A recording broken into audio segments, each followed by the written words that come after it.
Hello everyone, कैसे हो सब लोग। दोस्तों, स्वागत है आज की क्लास में। पीजीबीपी के अमेंडमेंट्स उन बच्चों के लिए जो बच्चे बजट 2024 के अमेंडमेंट देखना चाहते हैं और जिन बच्चों के एग्जाम्स 2025 में हैं। बहुत ज़रूरी अमेंडमेंट्स हैं, कोई भी अमेंडमेंट मिस मत करना।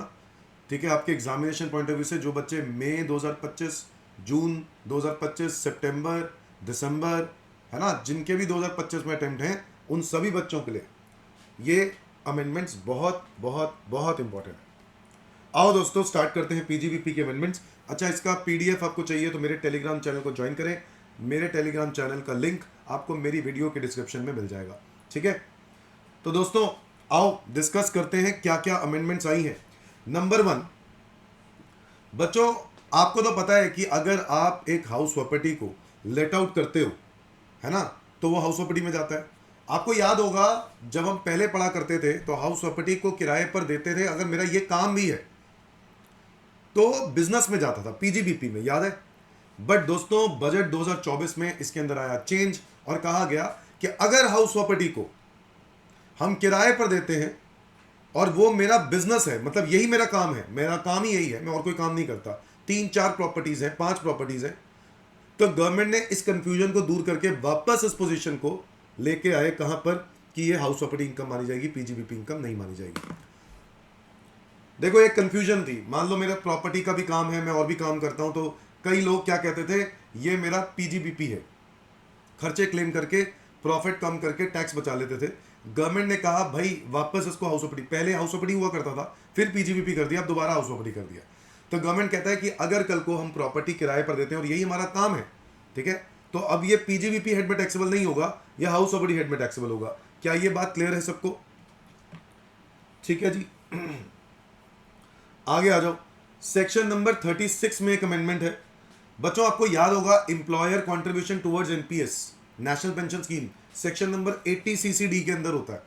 जो एम्प्लॉयर कंट्रीब्यूट कर रहा है अपने एम्प्लॉय के लिए एनपीएस के अंदर, उसकी लिमिट 14% ऑफ सैलरी कर दी गई है।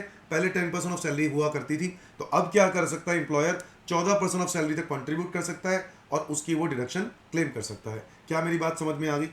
मतलब 14% ऑफ सैलरी तक आप एम्प्लॉय के अकाउंट में एनपीएस कंट्रीब्यूशन डाल सकते हो।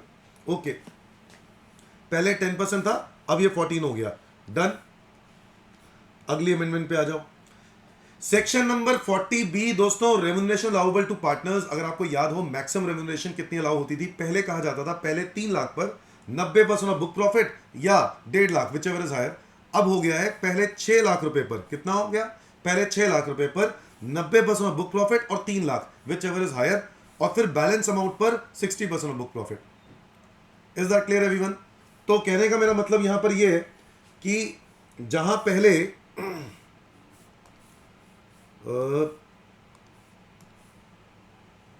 अगर मैं पहले की बात करूं तो पहले अगर मैं बोलो 10 लाख रुपए का बुक प्रॉफिट है, तो क्या हुआ करता था कि पहले 3 लाख रुपए पर 90% होता था 270, है ना, और बैलेंस कितना हो गया?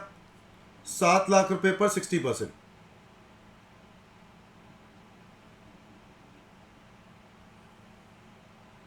4,20,000, 690, यही हुआ करता था। क्या आज इसमें कोई चेंज आया? सर देखो, अब क्या चेंज आ गया? 10 लाख में अब क्या करना है? पहले 6 लाख करना है। क्या करना है? पहले 6 लाख। 6 लाख का 90% कितना हो गया? 540, और इसके अंदर बैलेंस कितना रह गया? 4 लाख। तो 4 लाख का बुक प्रॉफिट पे 60% कितना हो गया? 240। तो अब जो रेम्यूनरेशन अलाउ हो गया है वो हो गया है 780। कितना हो गया? 780। तो अगर मेरी सैलरी, मेरा बुक प्रॉफिट 10 लाख होता, तो अब रेम्यूनरेशन 780 हो गया है, आपके सामने है, और पहले हुआ करता था 690। मेरे ख्याल से समझ में आ गया होगा।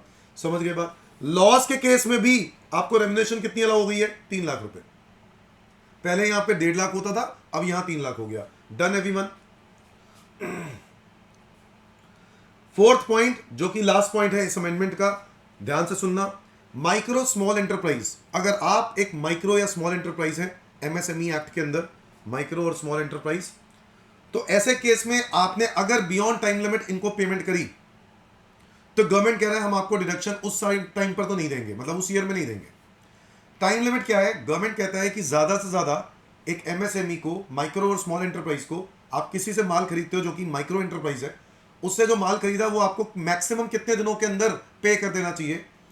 कहता है अगर तो एग्रीमेंट है तो ज्यादा से ज्यादा टाइम पीरियड होना चाहिए 45 डेज का, 45 दिन के अंदर अंदर पेमेंट कर देनी चाहिए।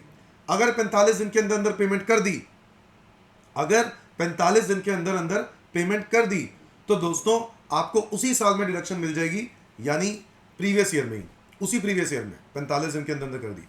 मान लो 31 मार्च से पहले पहले पेमेंट करनी थी, और मान लो 31 मार्च को माल खरीदा है, उसके बाद 45 दिन बनते हैं अगले साल के अंदर ना, बट अगर मैं उस 45 दिन के अंदर अंदर भी पे कर देता हूं ना, तो मुझे डिडक्शन पिछले साल में मिल जाएगी। क्या ये बात क्लियर है? और अगर एग्रीमेंट एग्जिस्ट ही नहीं करता कोई, तो मैक्सिमम टाइम पीरियड है 15 दिन। 15 दिन के अंदर एक माइक्रो एंटरप्राइज की या स्मॉल एंटरप्राइज की पेमेंट हो जानी चाहिए। नहीं की तो आपको अगले साल मिलेगी डिडक्शन। क्या मेरी बात समझ में आई? आओ मैं आपको एक एग्जांपल से समझाता हूं। ये देखो बच्चों, ये सेक्शन 43B के अंदर आ जाता है क्लॉज एच।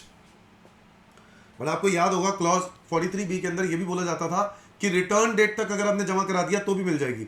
बाकी सब में है रिटर्न डेट, बट इसके अंदर रिटर्न डेट नहीं है, इसके अंदर बियॉन्ड टाइम लिमिट है। तो इनकी टाइम लिमिट्स जो है वो फिक्स हैं गवर्नमेंट की तरफ से। मैक्सिमम 45 दिन अगर एग्रीमेंट है, अगर एग्रीमेंट है तो 30 दिन भी हो सकता है, 20 दिन भी हो सकता है, depending on the agreement. But maximum ज्यादा से ज्यादा कितना हो सकता है? 45 दिन। 45 दिन के अंदर पेमेंट कर देते हो तो आप डिडक्शन क्लेम कर लेना पिछले साल में, ठीक है, जिस साल से रिलेटेड था वो। और अगर 45 दिन के अंदर से ज्यादा टाइम लगा दिया तो जिस साल में पे करोगे उस साल में मिल जाएगी डिडक्शन। क्या ये बात क्लियर है? अगर एग्रीमेंट ही नहीं एग्जिस्ट करता तो 15 दिन। अब जैसे एक एग्जांपल है, मिस्टर ए ने गुड्स खरीदे हैं 10,000 रुपए के एएन कंपनी से, जो कि एक माइक्रो एंटरप्राइज है। कब खरीदे? 1 मार्च 25 को। अब 1 मार्च 25 को खरीदे हैं, ठीक है, as per the agreement between them, जैसे कि इनका एग्रीमेंट है, पेमेंट जो है वो कब तक हो जानी चाहिए थी? 5 अप्रैल 2025 को पेमेंट हो जानी चाहिए थी, एग्रीमेंट कहता है। तो 5 अप्रैल अगर हम लोग देखें तो 45 दिन से कम बनते हैं, तो ये बिल्कुल ठीक है, डेट भी एग्रीमेंट के हिसाब से। बट अगर मैं ये कह दूं कि उसने पे किया 2/4/2025 को, अगर पे कर दिया, जो कि है अगले साल, 2/4/25 तो अगले साल हो गया 25-26, बट आपको डिडक्शन 24-25 में मिल जाएगी, क्योंकि आपने एग्रीमेंट के हिसाब से पेमेंट कर दी, जो कि 45 दिन के अंदर अंदर है। क्या ये बात क्लियर है? तो आपको 24-25 में डिडक्शन मिल जाएगी। बट अगर आपने पे किया उस 45 दिन के लिमिट के बियॉन्ड, तो ऐसे केस में आपको डिडक्शन उस साल मिलेगी जिस साल आप पे कर रहे हो। तो बताओ, अगर आपने 20/4/2025 को पे किया, तो अगर हम लोग देखें इसका जो टाइम पीरियड है 1/3/2025 से लेकर 20 अप्रैल 2025, तो अगर मैं देखूं तो 45 दिन से ज्यादा है, क्योंकि 45 डेज से ज्यादा है। तो ऐसे केस में डिडक्शन हमें उस साल मिलेगी जिस साल में हमने पे किया।